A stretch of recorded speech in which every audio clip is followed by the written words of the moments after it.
Her shoes were still wet when she walked back inside. Not from rain. It hadn't rained in days, but from whatever spilled drink coated the dance floor, where she'd been spinning like the rest of the world had disappeared. I heard the door open behind me, heard the click of her heels on the kitchen tile, and for 5 seconds I pretended not to notice. I just stood there, staring into the sink full of dishes that weren't mine. She exhaled sharply behind me, like I was the problem, like I'd interrupted her night. I waited for her to say something. She didn't, just slipped off one heel, then the other. The silence settled between us like fog, slow and suffocating. Then, without turning around, I said it. If you go back out there and dance with him again, we won't be having the same talk later. Silence. And then, her voice low, almost amused. You're seriously still on that? Still on that? Like that was some petty thought I picked up on the ride home. Like that wasn't the image of her fingers running up the back of his neck while her wedding ring caught the disco lights. Like that wasn't her body curved into his while I stood 20 feet away, holding her purse like a forgotten accessory. Still on that? I didn't respond. Not out of dignity. I just didn't know what version of myself I was supposed to be anymore.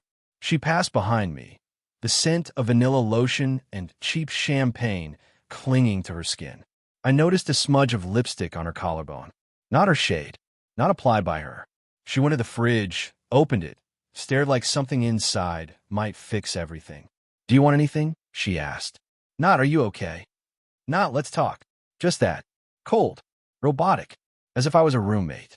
I turned, finally, and leaned against the counter. You lied about him. She didn't flinch. Didn't even pretend to ask. I watched her pull out a bottle of water, twist the cap off, and take a long, slow sip, like she needed a pause to think through what version of the truth she'd serve tonight. He's gay, Kevin. You heard me say that, she said finally, voice flat. He wasn't dancing like a gay man, I replied. I hated how bitter it sounded, like I was jealous of his hands instead of her betrayal. She laughed then, a small, sharp laugh that hurt more than a scream. So now you know how all gay men dance. I didn't answer, because no, I didn't. But I knew how she looked at him. I knew how she didn't look at me.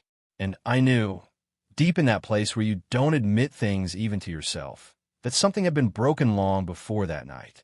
I left the kitchen. Not dramatically. No slam doors. No yelling. I just walked to the living room, sat down on the couch where I used to watch her fall asleep on my shoulder, and waited to feel something that didn't sting. She didn't follow. A minute passed. Then 2. And then I heard it. The soft vibration of a phone. Hers. Coming from her purse. A notification. Then another. 3 messages in under 10 seconds. She opened them in the hallway, just out of my view. I heard her footsteps. I heard the quiet gasp she didn't mean for me to hear. I heard her whisper, "Oh no," like she'd just been caught in a dream. And then her voice, shaking for the first time all night. I need to step out for a bit. I didn't look at her. I just said, if you leave now, don't come back thinking everything's still the same. She didn't respond. The door closed. The silence stayed.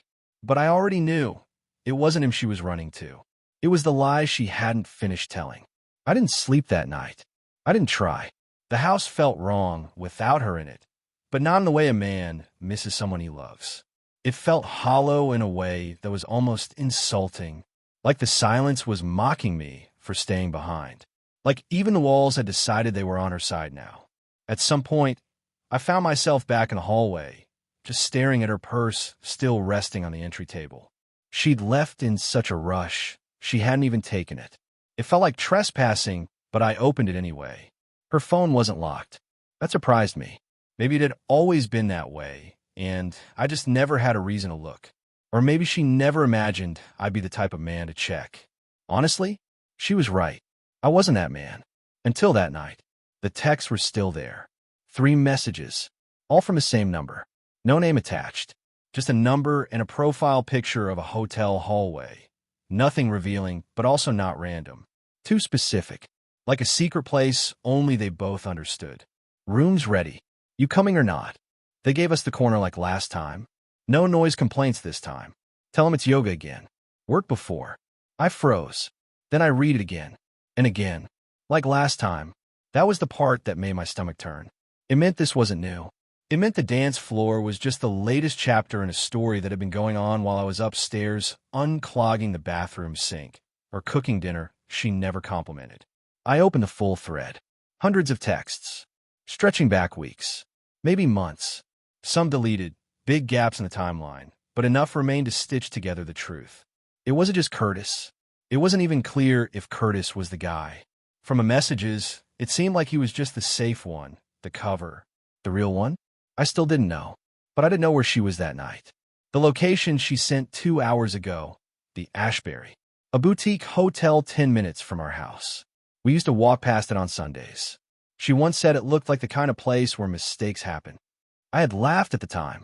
Now the words felt radioactive. I sat down on the edge of our bed with her phone still in my hand.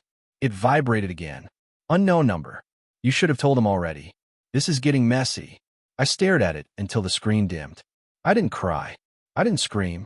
I just sat there and wondered how many nights she came home smiling after yoga, how many showers she took that lasted just a little too long, how many times she'd kissed me while the imprint of someone else's touch was still on her skin. That's when the door opened. I didn't hear her car pull up. Didn't hear her heels. Just the sound of her keys in the door. She stepped into the house like nothing had happened. Hair slightly messy. Makeup smudged. Jacket in her hand. No apology in her eyes. And that was when I realized I wasn't dealing with someone who made a mistake. I was living with someone who had practiced a lie. I stood up.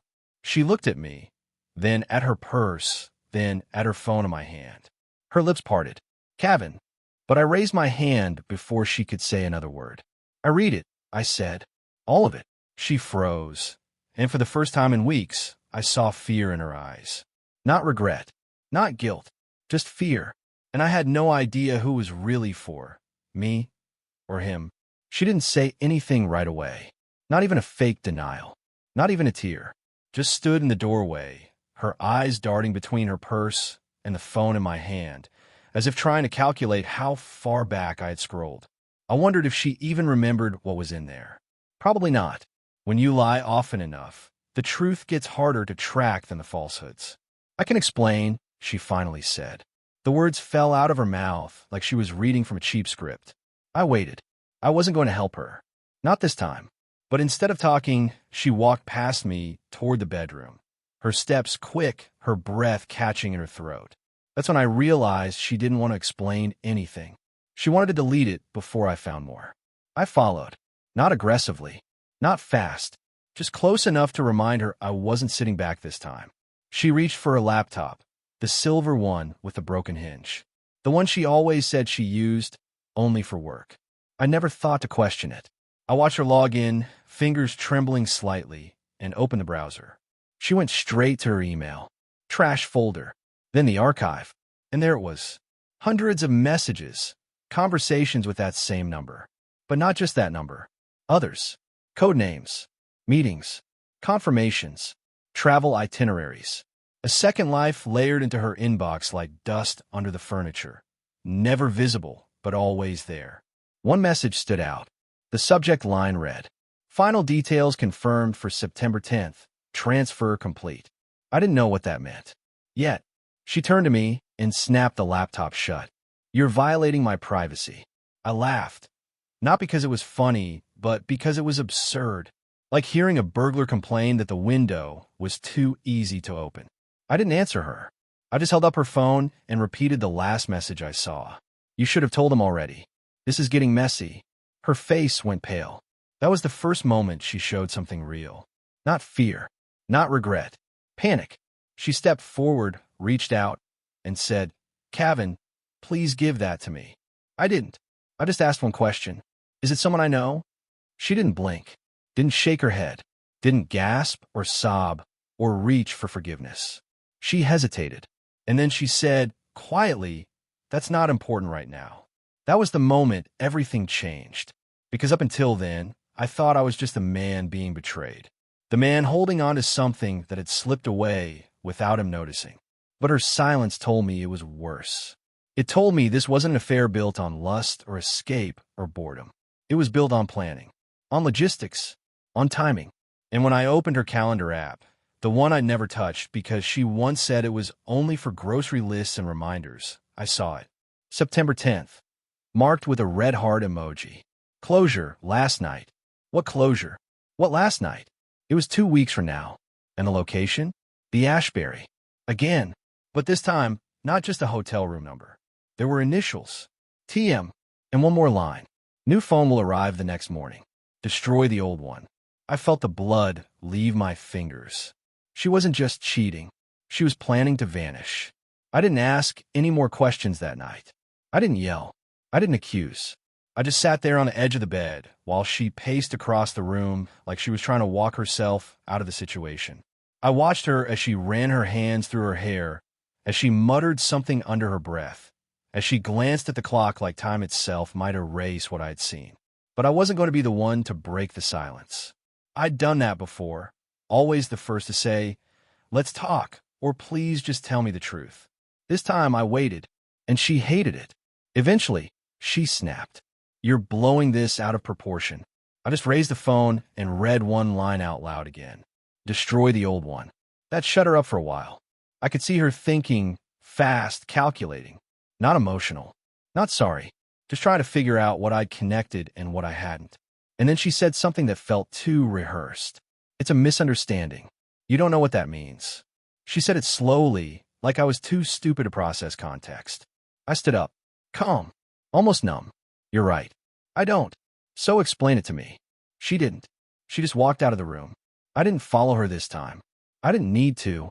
I already knew I wasn't going to get an answer that night. Maybe not ever. But the thing is, once you see the gears moving behind someone's smile, you can't unsee them. The illusion cracks. The performance stutters. And something inside me shifted again. That night, while she slept downstairs on the couch, voluntarily, without any attempt to fix things, I stayed awake with her laptop, and her calendar, and her phone. I wasn't looking for a fight. I was looking for understanding. And what I found made everything worse. Buried deep in her email archive, under an old label called Donations, was a thread that had nothing to do with charity.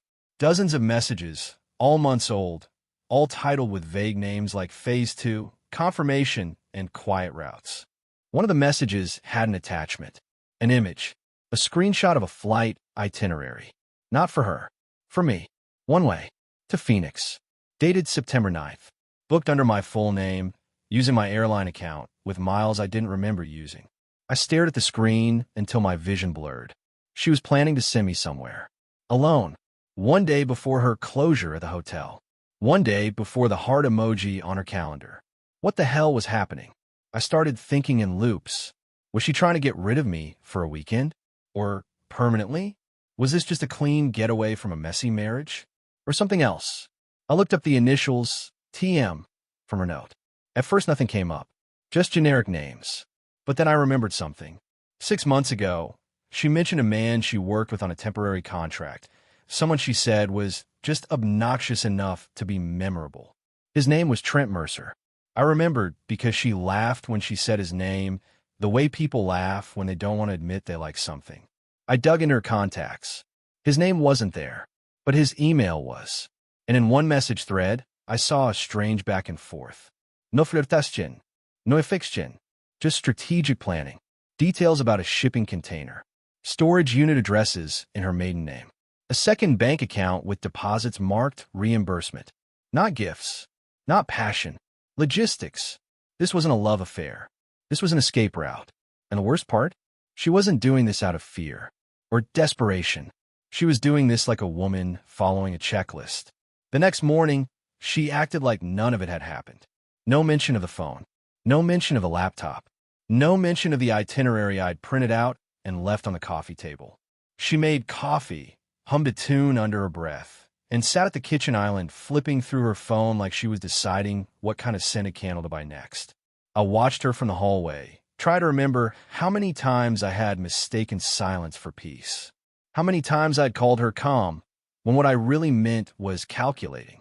At 8:47 a.m., she walked over and placed a steaming mug in front of me, like a peace offering.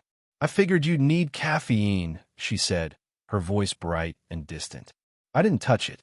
She didn't seem surprised. Instead, she sat across from me, pulled her knees up into the chair like she used to in college, and asked, "What do you want from me, Kevin? An apology? Is that what this is about?" That question echoed in my skull for longer than it should have. Is that what this is about? Like I'd found a lipstick-stained napkin, not a blueprint for my removal. I didn't answer.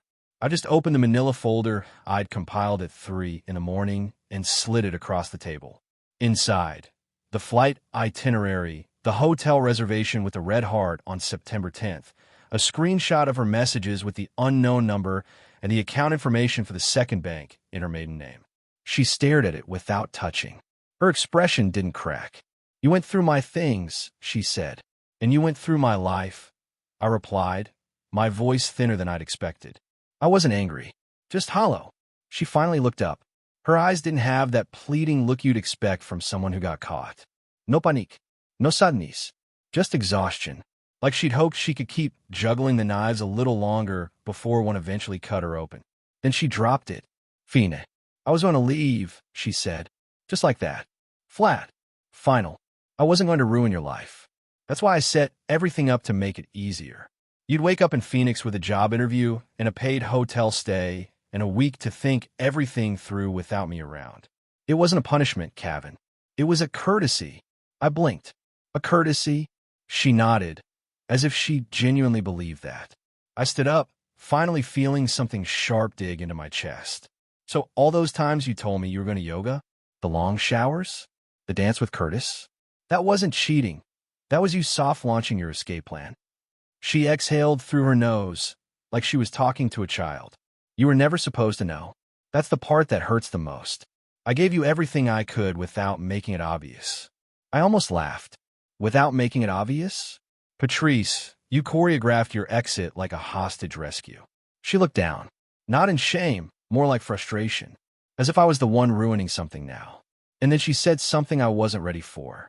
"You weren't supposed to be here this long." I froze. She didn't notice. Or maybe she did and didn't care. "What do you mean?" I asked. Her eyes flicked up to mine, almost apologetic. "When we got married, I thought it was going to be temporary.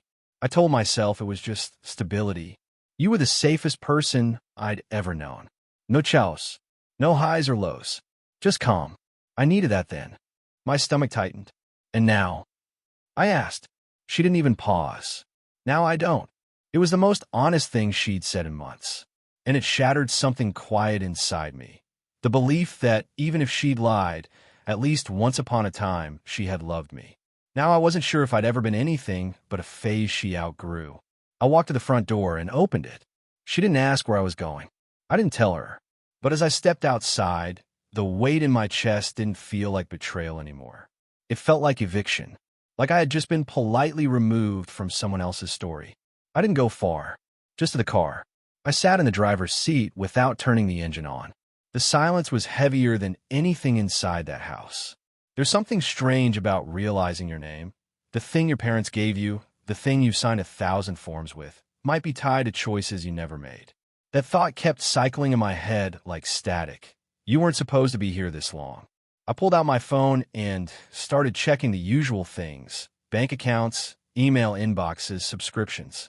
Not because I expected to find anything. Just because my instincts had been wrong for so long, I didn't trust anything anymore. That's when I noticed a charge from 2 weeks ago. A new credit card account, under my name. Not a shared one. Not a card I applied for. This was different.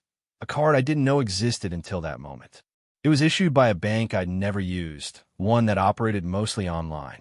At first, I thought it was fraud, but then I looked closer. The mailing address tied to the account wasn't our house. It was a storage facility in a town 40 miles away. That's when I knew it wasn't a scammer. It was her. I don't know how long I sat there, reading over the email confirmation, the auto payment setup, and the attached digital receipt. She'd used my legal name, my social security number, and my birth date. All correct. All mine. She hadn't just planned to leave. She'd built an escape tunnel using my face. I drove straight to the storage facility. The address was real, not some dead lead or burner identity. The building was there, tan brick, faded red awning, automatic gates, cameras on every corner. I parked and watched it for almost 15 minutes, unsure what I'd say if anyone stopped me. I didn't have a key code or a unit number, just an address and the knot in my gut. Eventually, a young guy in a windbreaker came out of the main office. He looked like he barely cared about anything other than lunch. I rolled down the window and gave him my name, said I thought there might be a mix-up, said someone might have used my identity to rent space here.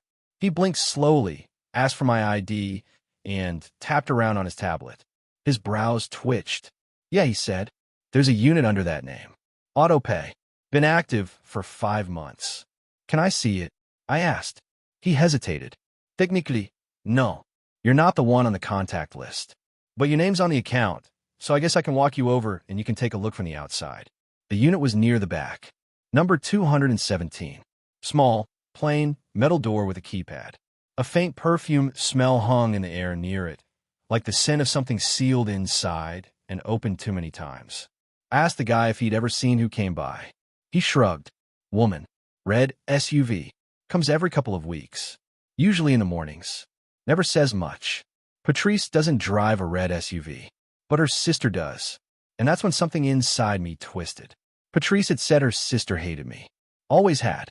But maybe that wasn't true either. Maybe the hatred was just convenient. A cover. A buffer. The man went back inside.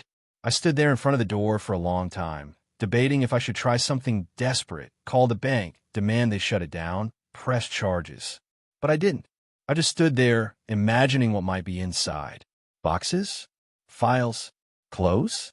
Or maybe something worse, my past. Or my replacement. I drove home, heart racing, hands numb.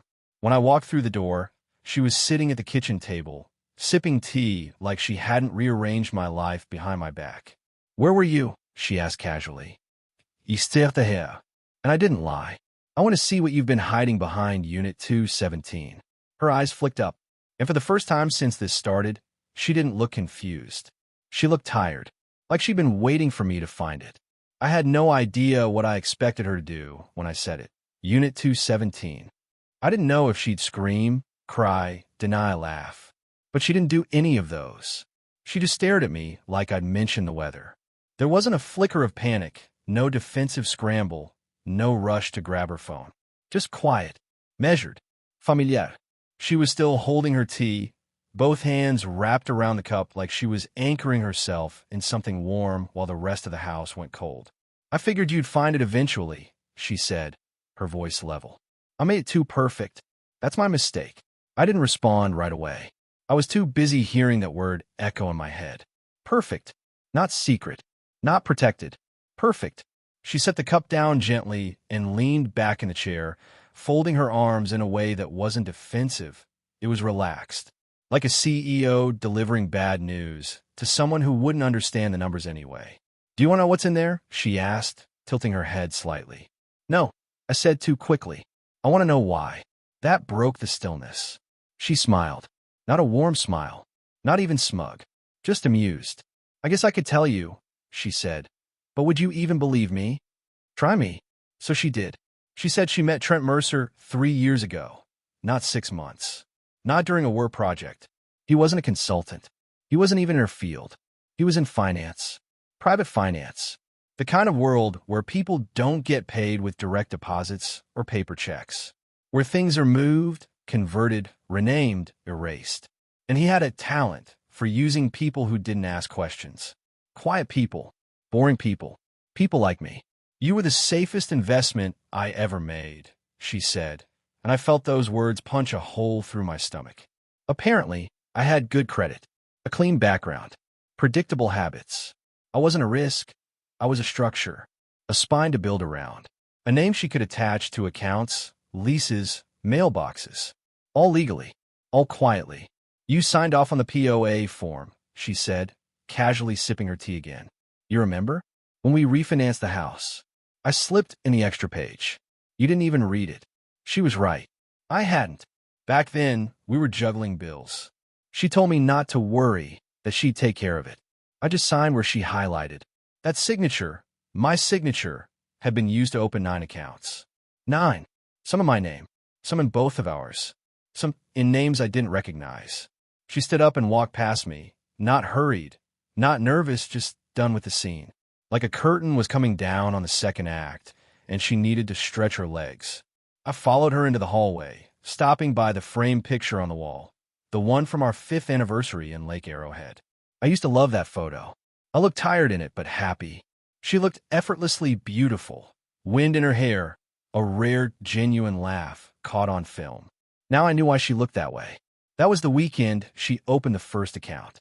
"I was never going to hurt you," she said, as she paused at the bottom of the stairs. "That's the one line I swore I wouldn't cross." "But you already did," I said. "You took everything with my name on it and used it to build a life without me." She gave me a strange look. "Not without you. Around you. You still here." "I didn't just cheat, Kevin. I built a structure where your existence justified mine. I needed you to be stable, predictable, constant. You were the alibi. Don't you get it?" That was when the final piece slid into place. This had never been about passion, or even resentment. It was architecture.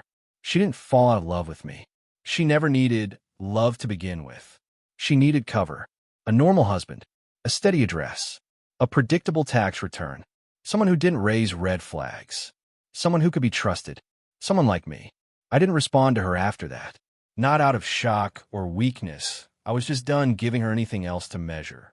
No reaction, no bargaining, no more energy she could redirect or twist into meaning. I left her standing at the bottom of the stairs with her arms crossed, sipping her tea like she just delivered a TED Talk on ethical manipulation. I went upstairs, packed one bag. Not everything, just enough to leave. Toothbrush, a few shirts, that old baseball cap she always hated, my father's watch, the only thing of value in that house that hadn't been touched by her hands. I didn't slam the door when I left. I didn't even tell her goodbye. She didn't chase me. The next 2 weeks were a blur. I stayed in a cheap motel off the highway, the kind with buzzing lights and thin towels. It wasn't glamorous, but it was quiet. No lies in the walls. No perfume in the air. Just space. Honest, lonely space. I closed the accounts I could, froze the ones I couldn't, filed the paperwork to void the power of attorney she slipped under my nose. Met with a quiet, kind lawyer named Grace who didn't blink when I said, "My wife used me to build an invisible life." Grace looked over the evidence, all of it. The storage unit, the accounts, the signature trap. She said one thing that stuck with me. "You weren't blind. You were just in love. Stop confusing the two." That line hit me harder than anything Patrice had said. Because for so long, I'd blamed myself. For being passive. For not asking more. For not noticing sooner. But Grace was right. I hadn't failed. I'd love someone who saw that love as a tool. That wasn't on me. A month later, I signed the papers. No mes. No courtroom. Patrice didn't even contest it. Maybe because she knew she'd already taken more than she was owed. But the real win wasn't in the legal closure. It came quietly 3 weeks later when I got an email from a publishing contest I'd entered on a whim years ago. A short story I wrote, forgotten in the drafts of my old inbox, had been selected. They wanted to include it in a small anthology. Asked if I'd be willing to write a bio. That night, for the first time in years, I sat down at a table and wrote something that had nothing to do with her. No lies. No heartbreak. Just me. My words. My name. Since then, I've been renting a small cottage outside the city. It's got creaky floors and terrible Wi-Fi, but the sun hits the window just right in the morning, and there's a dog next door who greets me like we've known each other for lifetimes. I've learned that healing doesn't always come with fireworks or speeches. Sometimes it comes quietly, through a morning coffee you made yourself, through the silence you no longer fear, through the moment you stop checking your phone and start checking in with yourself. I haven't seen Patrice since the day I walked out, and I don't plan to. She built her life around me. I built mine without her. And for the first time in a long time, maybe ever, that feels like enough.